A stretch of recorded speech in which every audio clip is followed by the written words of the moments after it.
Hello, and welcome to the first in a three-part series motivated by the Australian Writing Survey in Queensland. The survey was completed by 600 Queensland state school teachers, cross-curricular and across stages from 55 schools around the state. We value the opportunity to gain an understanding of how writing is taught and assessed in Queensland, and we appreciate the teachers who took the time to respond to the survey. The outcomes were delivered by Professor Claire Wyatt-Smith and Christine Jackson in their dynamic presentation, Reframing the Middle Years Slump, Writing Pedagogy, Progression, Plateau and Closing the Gap. And you may wish to view this presentation to consider how the findings apply to your school's context. Today, Pascal will give an overview of the research and look at one of the considerations of the research, which has informed the work of the Curriculum, Teaching and Learning team with regards to supporting writing improvement in schools. I'd encourage you to use the segment to consider the following prompts. How do we nurture a positive writing culture in our school? And how are our students learning to write and writing to learn? This writing segment and the two that accompany it have been prompted by the outcomes of the Australian Writing Survey in Queensland, which was conducted between 2016 and 2017 in partnership between the Department of Education and the Institute of Learning Sciences and Teacher Education, or ILST. It was the first survey of its kind in Australia and could not have been done without the exceptional research team at ILST, led by Professor Claire Wyatt-Smith. Participants responded to questions about initial teacher education and how prepared they felt to teach writing when they began teaching, professional learning in their school, and the writing strategies and instruction implemented in their classroom. It posed point-in-time questions about text types, language in use, the use of digital technologies in writing instruction, how writing is assessed and reported, and writing as a policy priority. Considerations include the importance of making sure a shared meta-language for teaching and assessing writing is established, as well as clarifying expected features of quality writing, ensuring alignment between curriculum, pedagogy and assessment and their embedded writing demands, and reflecting on writing as a personal pursuit for teachers, which can impact on modelling processes and classroom writing culture. Another consideration is about allocating more time for sustained writing in all curriculum areas. Not only do students need more opportunities to write, they need opportunities to write longer, more cohesive texts. And finally, in order to build a school-wide writing culture that focuses on teaching discipline-specific writing practices for sustained writing in all curriculum areas, an overarching consideration is the benefit of having a writing strategy that is dual in focus, where students have opportunities for learning to write and writing to learn. So, what might schools do with this information?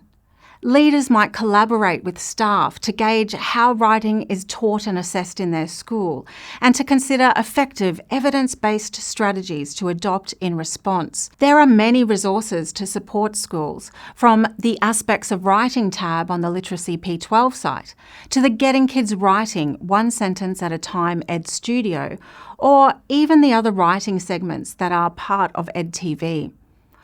All our writing resources are created with an evidence base in mind and take into consideration the outcomes of the Australian Writing Survey. In their final report, ILST related that currently there is a range of commercial packages and professional development programs that competes for teacher and school attention and budgets. The challenge for teachers is the availability of validated evidence of the effectiveness and impact of these materials. What other steps can schools take? There might be an opportunity to set up an informal community of teachers who want to share and reflect on teaching writing. Or leaders, teachers and teaching teams can reflect on how a positive writing culture is nurtured in their own context. The rest of this segment will look at the considerations around building a school-wide writing culture with a dual focus of learning to write and writing to learn. Graham, Harris and Santangelo note that writing and its development do not take place in a vacuum, but in a social context where students and the teacher interact with each other. They say it is vital to first create a writing environment that is positive and supportive. In their meta-analysis of exceptional writing practices, they recommend the following: establish writing routines, write regularly, compose together, establish writing goals, use a balance of print and digital writing tools, and provide feedback. They add that it is equally important to make sure students acquire the skills, strategies, knowledge and will needed to become skilled writers. Learning to write includes teaching foundational skills such as handwriting, keyboarding and spelling, teaching sentence construction skills, including grammar and punctuation, and increasing students' knowledge about writing, such as how to gather ideas, use different text types and structures, and incorporate the necessary vocabulary to improve a text. Students also need strategies to plan, draft, and edit using a range of print and digital tools, and to incorporate the skills, strategies, and knowledge so they can use writing as a tool to support their own learning. This brings us to writing to learn, where a writing activity contributes to how students communicate their thinking and understanding of curriculum content. Chang et al. State that writing is a powerful way to generate learning because writing is both a graphic product and a process that provides the conditions for analysis and synthesis. It allows students to collect, organise and reappraise their thoughts. This level of engaging with the learning may take longer, but it can also provide far deeper learning. While writing to learn takes time, it can help students integrate their prior knowledge and make connections, as well as elaborate on and reorganise knowledge or monitor their own learning as they write. The writing can be autobiographical, critical, metacognitive, or reflective through writing activities such as note-taking, journals, summarising, synthesising, persuasive or creative writing. When developing writing to learn activities that support content learning, Klein, Haug and Bildfeld suggest the following principles. Select a text type that supports the educational purpose. For example, if you want students to build, communicate and self-assess their understanding of learning area content, let's imagine we're learning a new concept like the water cycle in Year 7 geography. A journal entry could be suitable to consolidate the different processes. It's informal and low stakes. It facilitates deeper understanding and has been shown to improve student learning outcomes. The second principle is to provide prompts that guide cognitive and metacognitive strategies.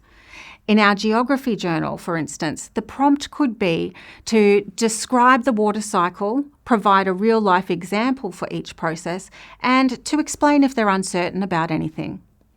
This will require them to integrate new information with their personal experience. They will need to organise the ideas in a meaningful way and elaborate by linking their concrete example to the abstract process, like, I see transpiration when I water our plants at home and the roots suck up water. Metacognitive skills involve thinking about thinking. So a student might write, I don't quite understand how runoff works yet. This is incredibly useful for a teacher, and journals work best if this metacognitive element is included. The third principle is to teach the writing strategy first to ensure students are confident to write. To continue our journal example, there are many types of journal entries students can write. Question journals or journals that chart changes in thinking, or a two-way journal where the teacher responds to the entries. Either way, it's vital to prepare students to write through modelling and explicit teaching. The fourth principle, create familiar and regular writing activities or routines. And finally, consider differentiation, such as the text modes, types, lengths, and the range of writing prompts on offer to give students agency, motivation, and engagement.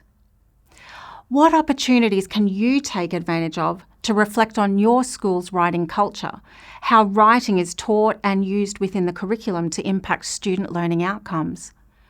Tune into our next segment in the Australian Writing Survey series, which will focus on the benefits of modelling writing and joint construction writing.